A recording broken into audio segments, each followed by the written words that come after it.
नमस्कार, शब्दकोश के चुनावी समर में आपका स्वागत है। मैं मोहनलाल मोदी आज आपको ले चल रहा हूँ लोकसभा सीट छिंदवाड़ा।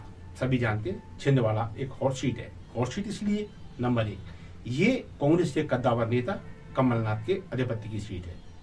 दूसरी बात, ये हॉट सीट इसलिए भी है कि जब भाजपा पूरे मध्य प्रदेश की 29 में से 28 सीटें जीत चुकी है, उनमें से एक सीट ये कांग्रेस के कब्जे में, इसलिए ये हॉट सीट है।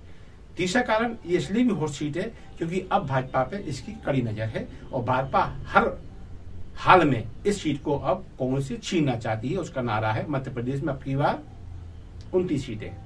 तो इसको लेकर अपने संकल्प हैं भाजपा के, और जब कांग्रेस और भाजपा के प्रत्याशी आमने सामने हैं तो अब तस्वीर बहुत क्लियर है। क्या अपेक्षाएं हैं, क्या हार जीत होगी और कैसे चुनाव का करवट किस तरफ बैठेगा, इस पे अपन गौर करते हैं। तो पहले हम आते हैं, सभी को मालूम है कि यहाँ नकुलनाथ जो कमलनाथ के पुत्र हैं वो दूसरी बार अब संसदीय सदस्यता के लिए फाइट कर रहे हैं। उनके सामने विवेक साहू बंटी, इन्हें चुनाव में उतारा गया है। 2 बार विवेक साहू कमलनाथ से चुनाव हार चुके हैं, अब नकुलनाथ के सामने हैं। पहली बार वे तब हारे कमलनाथ से जब कमलनाथ सीएम बनने के बाद उपचुनाव से रूबरू हुए और उन्हें विधानसभा की सदस्यता हासिल करने की चुनाव लड़ना पड़ा। तब विवेक साहू इनको फाइट देने के लिए सामने आए और भाजपा प्रत्याशी के रूप में आप कुल 25,000 वोटों से हार का सामना करने के लिए बाध्य रहे। दूसरी बार 2023 में जब चुनाव हुआ तब भी कमलनाथ सामने से कांग्रेस के प्रत्याशी थे और भाजपा ने एक बार फिर विवेक साहू बंटी पर दांव लगाया। इस बार विवेक साहू 37,000 वोटों से पिछड़ गए और दूसरी बार भी विधानसभा के लिए यहां कमलनाथ को चुना गया। अब नकुलनाथ सामने है तो बीजेपी ने लोकसभा पद के लिए उस प्रत्याशी के लिए फिर विवेक साहू बंटी पर दांव लगाया। ये हॉट सीट क्यों, मैंने जैसे पहले कहा, यहां भाजपा की इस सीट पर पैनी जाए, हर हाल में सीट छीनी जाए, भाजपा ऐसा कोई प्रयास इस बार नहीं छोड़ेगी। फिर भी टिकट किसको दिया है? 2 बार हारे हुए प्रत्याशी हो, तो 2 बार हारे प्रत्याशी को टिकट देना ये भाजपा की रणनीति का कहना चाहिए हल्का फुल्का दांव तो नहीं हो सकता, क्योंकि अब तक भाजपा के जितने चुनाव देखे गए हैं और फिर ये कमलनाथ की सीट का चुनाव है, ये छिंदवाड़ा का चुनाव है, इसमें भाजपा हल्का फुल्का दांव चलेगी ये कोई नहीं मानेगा। लिहाजा बंटी साहू की इस बार की उम्मीदवारी को बहुत गंभीरता से लेने की आवश्यकता है, वोटरों को भी, नेताओं को भी और पार्टियों को भी। कैसे आते हैं आगे। नंबर 1, विवेक साहू बंटी छिंदवाड़ा में भाजपा के जिलाध्यक्ष हैं। चूंकि इस पार्टी के लिए हमेशा प्रतिकूल हालात बने रहे, कारण ऐसा कहा जाता है कमलनाथ का छिंदवाड़ा पर एक छत्रराज रहा है। जहां तक विकास की बात करें तो विकास का जो छिंदवाड़ा मॉडल है वो कांग्रेस ने 2018 के चुनाव में पूरे मध्य प्रदेश में उसको प्रचारित किया था और ये कहा था कि जैसा विकास छिंदवाड़ा में हुआ वही विकास हम पूरे मध्य प्रदेश को देंगे। यानी कमलनाथ इस बात से आश्वस्त हैं कि उन्होंने वहां बहुत काम किया है।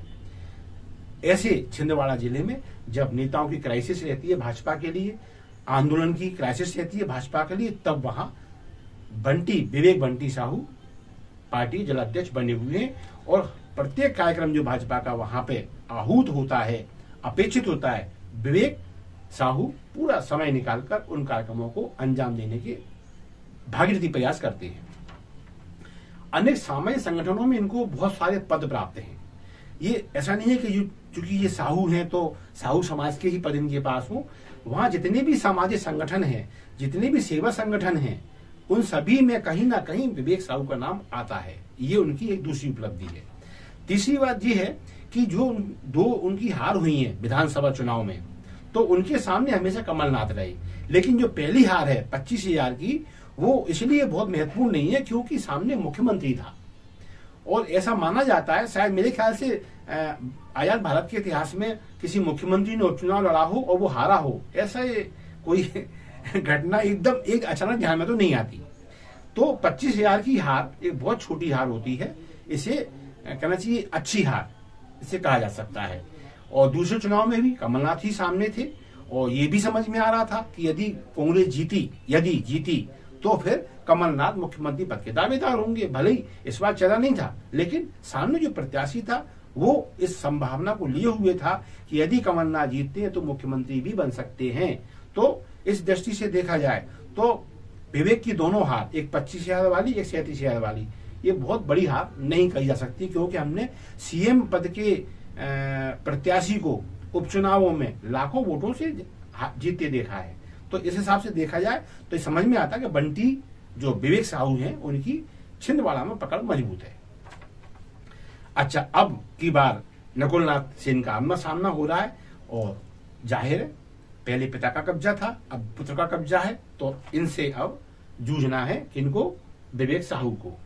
तो फिर इस इंटरेस्ट में जो भाजपा का है उसका एक कारण ये भी है कि विवेक साहू 2 चुनाव हारे और दोनों चुनाव विवेक ने जी जान से लड़े। वो इससे शो होता है कि 25,000 37,000 से हारना बहुत अच्छी जीत है, शर्मनाक जीत इसे कतई नहीं बोल सकते। मुख्यमंत्री पद के दावेदार के खिलाफ और उप मुख्यमंत्री बन जाने के बाद प्रत्याशी बने व्यक्ति के खिलाफ चुनाव 25,000 37,000 से हारना बहुत छोटी बात होती है। इसलिए ये भी सत्य है कि विवेक साहू को चुनाव लड़ना आता है और जीतने के लिए जूझना आता है। और 2 बार चूंकि ये हार चुके हैं तो फिर इनके पक्ष में एक सहानुभूति लहर छिंदवाड़ा में देखने को मिल रही है। ये मेरी वहां के जितने भी पत्रकार साथी हैं और भी लोगों से जो बात हुई है वो ये निकल के आ रही है कि 2 बार चुनाव हारने की सिंपैथी अब विवेक के साथ तो है। अच्छा, उम्मीद इसलिए भी है कि इस बार भाजपा भी करो या मरो की स्थिति में तो रहेगी, क्योंकि 29 का टारगेट यहाँ के संगठन को ऊपर से दिया गया है।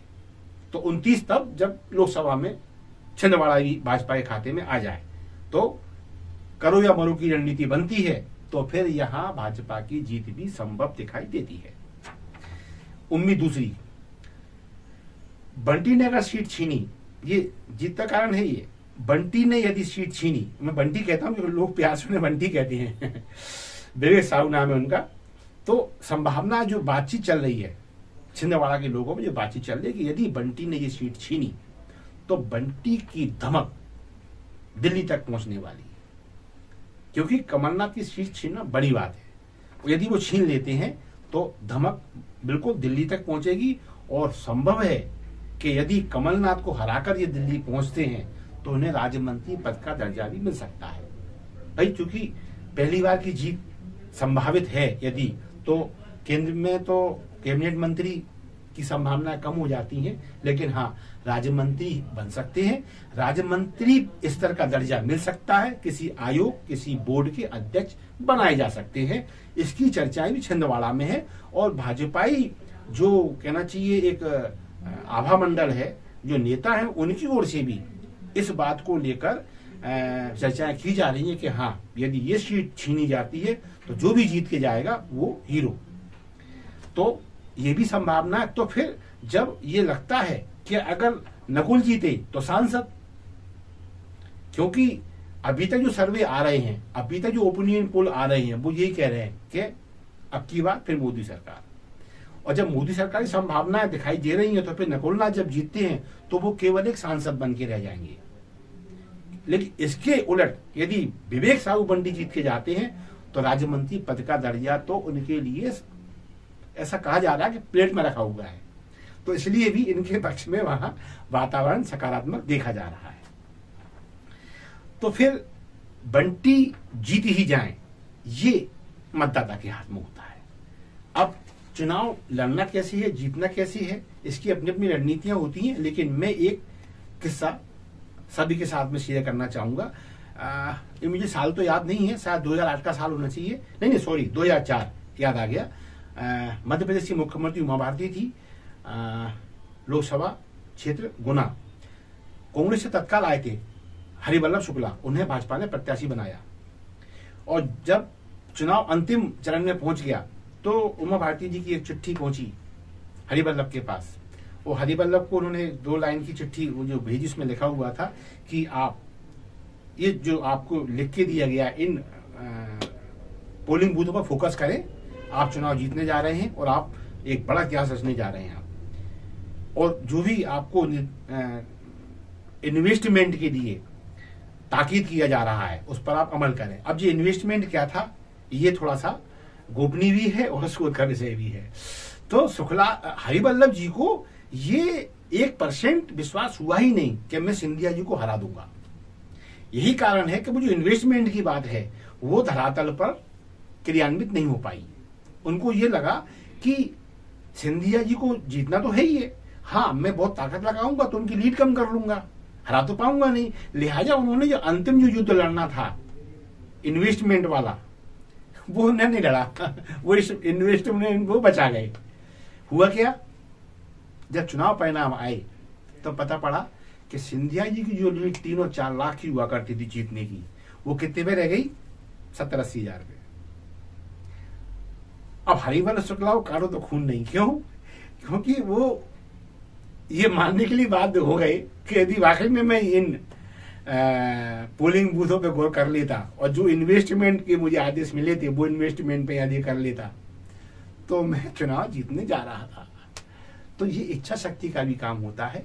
यदि इच्छा शक्ति प्रबल हो और जूझने का जज्बा करो या मरो का हो तो इतिहास बनते भी हैं और इतिहास दोहराए भी जाते हैं।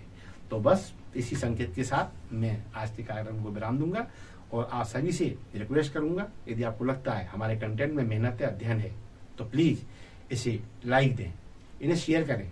शब्दकोश जैसा कि आपका अपना चैनल है, इसे सब्सक्राइब करना ना भूलें। धन्यवाद। जय हिंद, जय भारत।